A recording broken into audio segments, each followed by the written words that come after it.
Hello, Audrey Lindsay here with my December update. A little bit croaky. I've had a terrible cough and cold all over Christmas, but that won't stop me from reporting in to myself about what's been going on. So, the beginning of December, I filmed a corporate about actuaries, which was interesting because I've never been entirely sure what one does. And I found that a really hard script to learn because I didn't really understand it. But I was working with some really great people. It was shot by multi-channel TV and directed by Perry J. O'Halloran. Really lovely team. And I was working with some great actors who were really good at doing this stuff. So I had an opportunity to learn on that one. And the really nice thing about that for me is I think it's the first job I've got that I didn't actually have to submit an audition for. I just got that on the basis of putting in an application, and I think I was picked just on showreel. So that was encouraging because I don't think that's happened before. I then went to a screening the following week of a film called, what's it called? Posh Boy, and that was directed by Robert Andrews Wood for Met Film School. He's great, actually. I think he's going places. And it was very nice, a very crowded event, the sort of thing I don't really like, and I'm really bad at networking and I hate it. So I just stood in a corner waiting for the torture of the drinky bit to be over so that I could get in and watch the film. But I did start chatting to a lovely lady who it transpired was a casting director, and a very, very nice one, really lovely. And I just thought it just goes to show, just be yourself and chat, and you just never know who you're going to end up standing next to. I won't say her name to protect her privacy, and I'm not going to hound her. I'll just wait and see if she's casting anything, and just maybe just gently remind her that we had a nice evening together. I have to check my notes now. I did a voiceover for a project called Grenfell It's About Time, and really that was because it was up the road in Kennington and I wasn't doing anything else on that particular Friday.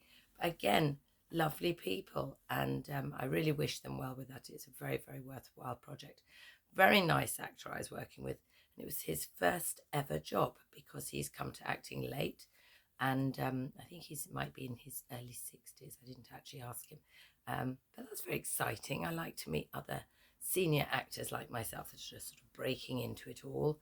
And then I broke one of my own rules last week, because I've always said if I'm going to try and do this professionally, I should only do paid work. But, I'm really, really missing doing good parts, because it's great to be a day player on something, but you can't really get your teeth into it.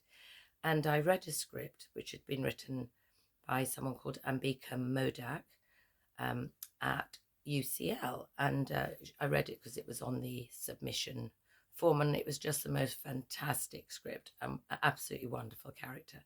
And I did put a bit of effort into self-taping for that and sending off a submission, and I'm delighted to say I got that part. So I really enjoyed shooting that the weekend before Christmas, and we're just doing one final day on that this coming Friday.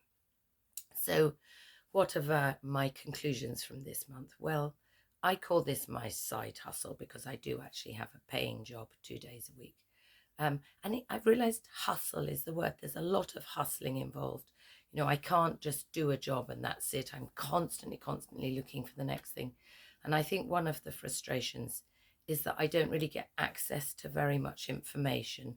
So the jobs that I see are not the jobs that a lot of actors' agents are going to see. So I've realized, although I'm thrilled to have a commercials agent, I really would like an agent for actual acting work, and I think that's going to be my goal for 2025, and we'll see how I get on with that.